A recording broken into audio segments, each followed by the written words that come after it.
Nasubukan nyo na po ba ito sa tuna flakes in oil? Tara!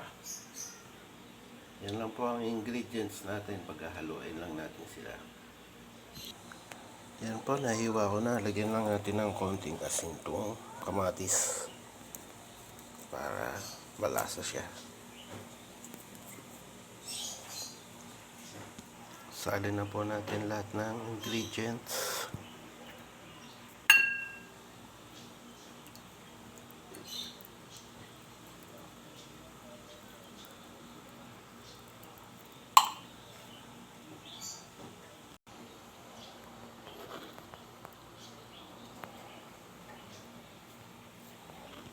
Yan po, nalagay ko na yung kamatis, sibuyas naman.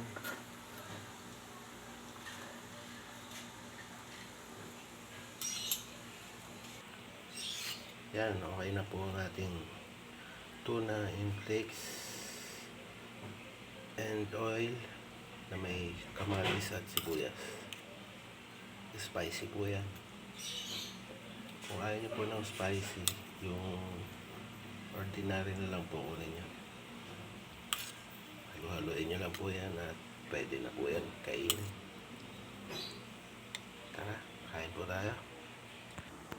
Yan po, bagay na bagay po yan sa mga nagda-diet dyan.